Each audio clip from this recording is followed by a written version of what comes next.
ശിവസുബ്രഹ്മണ്യക്ക് ഇപ്പൊ ഞാൻ എന്താ ചെയ്യണ്ടേ? ഒരു അപരിചിതന്റെ അഭ്യർത്ഥനയ്ക്ക് സാർ എന്ത് വില കൽപ്പിക്കുമെന്ന് എനിക്കറിയില്ല. പറഞ്ഞോളൂ. ഞാനൊരു കുട്ടിയെ സ്നേഹിച്ചു. വേണ്ടായിരുന്നു, പക്ഷെ മനഃപൂർവ്വമല്ല. അങ്ങനെ ആയിപ്പോയി. കളിയായിട്ടോ കാര്യമായിട്ടോ എന്നിപ്പോഴും തീർച്ചയില്ല. വെറുതെ ഞാൻ കുറെ കള്ളം പറഞ്ഞു. ആ കുട്ടിയെ ചതിക്കാനോ പറ്റിക്കാനോ ആയിരുന്നില്ല. ആരാ ഈ കുട്ടി? സാറ് വിവാഹം ചെയ്യാൻ പോകുന്ന രോഹിണി. രോഹിണിയോ? അതെ. അതെ. സ്വാമിക്ക് ഞാൻ എന്ത് ഉപകാരമാണ് ചെയ്യേണ്ടത്? എന്തിനാണ് എന്നെ കാണണമെന്ന് പറഞ്ഞത്? എനിക്ക് വേണ്ടി സാറ് രോഹിണിയോട് ഒന്ന് പറയണം. ഞാൻ പറയുന്ന എല്ലാം സത്യമാണ്. ഒന്നും മനഃപൂർവ്വമായിരുന്നില്ല. അങ്ങനെയൊക്കെ ആയിപ്പോയി. ഇനി ഞാൻ ആരെ ഉപദ്രവിക്കും?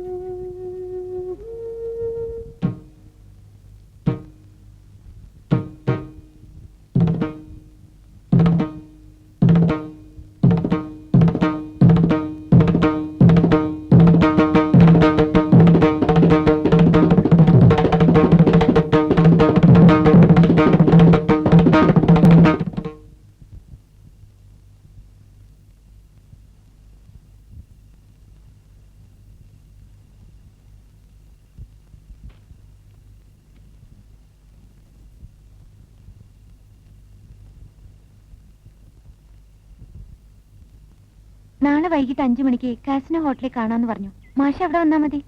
ഭഗവാനെ രക്ഷപ്പെട്ടു. മേനോൻ സാറിനെ കാണാമെന്ന് പറഞ്ഞല്ലോ. ഇനി സമ്മതിപ്പിക്കുന്ന കാര്യം ഞാൻ ഏറ്റു. പക്ഷേ രോഹിണി കൂടെ ഉത്സാഹിക്കണം. കൂടെ ഉണ്ടാവല്ലോ ഇല്ലേ? ഞാൻ കൂടെ ഉണ്ടാവും. ഞാൻ വരട്ടെ. പോകുന്ന വഴിക്കാണെങ്കിൽ ഞാൻ ഇറക്കാം. വേണ്ട. അല്ല,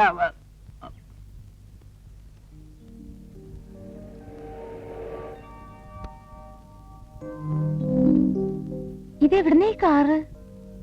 കമ്പനിയിൽ ഇതുപോലെ കുറെ ഉണ്ട്. ഒന്ന് ഞാൻ സംഘടിച്ചു. ഈ ഡ്രസ്സോ? നാട്ടിലെ അലക്ക് കമ്പനികൾ ധാരാളം അല്ലേ കുട്ടി? കാശ് കൊടുത്താ ഇതിന്റെ അപ്പൂപ്പൻ സൂട്ട് കിട്ടും. ഇപ്പൊ സുധീഷിനെ കണ്ട ശരിക്കും സുരേഷ് മേനോനാന്നേ തോന്നു.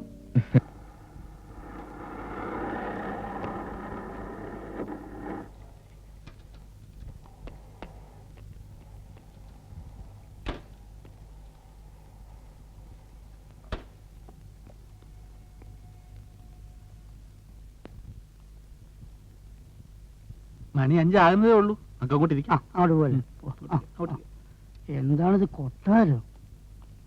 സൂക്ഷിച്ചറിഞ്ഞോളിയ, ശില്പിക്കണ്ട.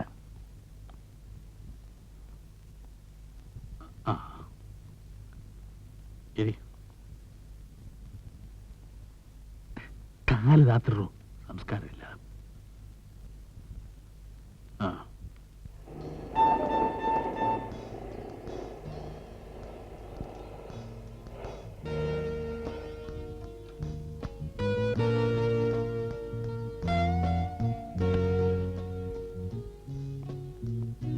വണ്ടി അങ്ങോട്ട് മാറ്റിട്ടേക്ക്. എത്തിയല്ലോ. ഇതാണ് കക്ഷി. Good evening mister Suresh Menon. Good evening. How are you? Fine, thank you. ഇതെന്താ എല്ലാവരും സുരേഷ് മേനോൻ സുരേഷ് മേനോൻ എന്ന് വിളിക്കുന്നത്? അത് കാശ് കൊടുത്ത് വെച്ചിരിക്കുന്നതല്ലേ. ഒരു വിളിക്ക് 10 രൂപ വെച്ചാ കൊടുത്തിരിക്കുന്നത്. കാശ് കൊടുത്ത് ഇവിടെ അച്ഛാന്ന് വിളിക്കാൻ വരെ ആളെ കിട്ടും. വാ. സുരേഷ് മേനോൻ ഇയാളാ? ചുമ്മാതല്ല ബില്ല് മാറി കിട്ടാത്തത്. ഇവൻ സുരേഷ് മേനോന്റെ ഓഫീസിലെ ക്ലർക്കാ. പിന്നെ ഓട്ടോ സൂട്ട് വിട്ടല്ലേ ക്ലാർക്കന്മാര് നടക്കുന്നത്. ശങ്കര, നീ കണ്ടില്ലേ സുരേഷ് മേനോൻ? ഇതല്ലോ അയാള്. അയാളെന്നെ ഇയാള്. പിന്നെന്താ? ഇയാള് വാലേ ബുക്കിയാൻ വലവല നട. പിന്നൊരു കാര്യം, എല്ലാവരും ഞാൻ തന്നെ പറ്റിക്കാന്ന് വിചാരിക്കരുത്. എല്ലാത്തിനും ഞാൻ ജയിലാക്കും. ഇടോ മാപ്പിള, അയാള് തന്നെ ഇയാള്. ഇയാളല്ല അയാള്. പിന്നെ ഇയാളല്ല. ഇയാൾ ആര്? ഇയാള് സുരേഷ് മേനോന്റെ ഓഫീസിലോട് തല്ലിപ്പിളി ക്ലർക്കാ. ഞാൻ കാര്യം പറയാം. ഇയാളെ ഇവിടെ എല്ലാവർക്കും പരിചയമുണ്ടെന്ന് തോന്നുന്നു. ഇയാൾ ഇങ്ങോട്ട് വരുമ്പോ എല്ലാരും സലാം സലാം എന്ന് പറഞ്ഞു. നമ്മളെന്തിനാ വെറുതെ തർക്കം പിടിച്ചിട്ട് നമ്മൾ നേരിട്ട് അവിടെ പോയി ചോദിച്ചു. ഞാൻ പറഞ്ഞു ഇയാളാണ് സുരേഷ് മേനോൻ. ഞാൻ പറഞ്ഞു ഇയാളല്ലാന്ന്. പണ്ടായി വെക്കുന്നോ? എത്ര രൂപ? 100 രൂപ. 100 രൂപ. 100 രൂപ. 100 രൂപ എടുക്ക. കൈയോടെ രണ്ട് കൈ ഇങ്ങോട്ട് വെക്ക്. കൈ വെച്ചു. അടിച്ചു. നിക്കട്ടെ.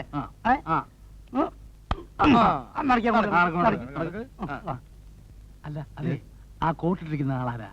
പേരെന്താ? അദ്ദേഹമാണ് മിസ്റ്റർ സുരേഷ് മേനോൻ. ആ കാണാ തമാശക്കല്ലേ? താനോട് വാ തുറന്നു ഇങ്ങോട്ടാ. ആ പിന്നൊരു കാര്യം, എല്ലാരും ഭയഭക്തി ബഹുമാനത്തോടെ നിന്നോണം. കേട്ടല്ലോ, തൊട്ടിത്തരം ഒന്നും കാണിക്കരുത്. തന്റെ ഈ ഏമ്പക്കം കോട്ട് പോയി ഉടച്ച് വിളമ്പരുത്. ആ നിനക്കൊക്കെ നന്നാകാനുള്ള അവസാനത്തെ ചാൻസാ, മനസ്സിലായോ? ദേ, അവരിങ്ങോട്ട് വരുന്നുണ്ട്. വിറയ്ക്കും വയർക്കും ഒന്നും ചെയ്യരുത്. വേഗം പറഞ്ഞു വിട്ടേക്കണം. ശരി.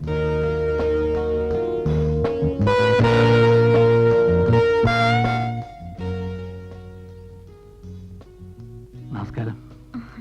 ഇതാണ് എന്റെ മാഷ്. കീരിക്കാട്ട് ചെലപ്പം Pillai. Hello. Hello. Keerikkattu theatres. ഇത് എന്റെ ട്രൂപ്പ് മെമ്പേഴ്സ്. എല്ലാവരും ഇരിക്കും. വേണ്ട, നിന്നോളാം. ഒരു കാര്യം ഉണർത്തിക്കാനാണ് ഇത്രടം വന്നത്. എന്താ പറഞ്ഞോളൂ. ഭാഗ്യവശാൽ വളരെയധികം ജന്മവാസനയുള്ള ഒരുപിടി കലാകാരന്മാരെയാണ് എനിക്ക് കിട്ടിയിട്ടുള്ളത്. സാമ്പത്തികമായി ഒരല്പം ക്ഷീണമുണ്ട്, രോഹിണിക്കറിയാം. അതുകൊണ്ട് ഞങ്ങളെ ഒന്ന് സഹായിക്കണം. അതിന് ഞാൻ നൃത്തമൊന്നും പഠിച്ചിട്ടില്ല. തമാശ ഞങ്ങൾ പഠിച്ചിട്ടുണ്ടല്ലോ. മേനോൻ സാറ് ഞങ്ങളുടെ ഒരു രക്ഷാധികാരിയും ഒപ്പം ഒരു പങ്കാളിയും ഒക്കെയായി കൂടണം എന്നാണ് ഞങ്ങളുടെ ആഗ്രഹം. എന്താ രോഹിണി? അതിന് ഞാൻ എന്താ വേണ്ടത്? ഒരു ചെറിയ എമൗണ്ട് റേസ് ചെയ്ത് തൽക്കാലം ഞങ്ങളെ സഹായിക്കണം. എത്രയാ വേണ്ടത്? ഒരു 50,000 രൂപ. അത്രയുള്ളോ? 50,000 മതിയോ? ഒരു എമൗണ്ടായിട്ട് ചോദിച്ചേ ഉള്ളൂ, പണമല്ല. സാറ് ഞങ്ങളോട് ഉണ്ടാവണം, അതാ പ്രധാനം.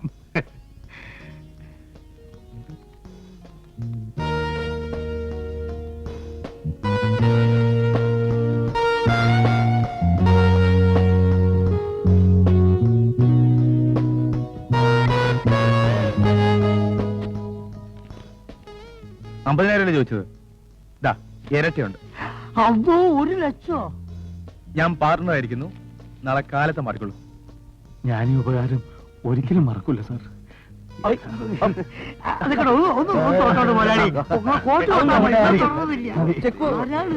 ശല്യപ്പെടുത്തുന്നില്ല. വരട്ടെ. മതിടാ, ഇറങ്ങാം. ചെക്ക് നോക്കട്ടെ.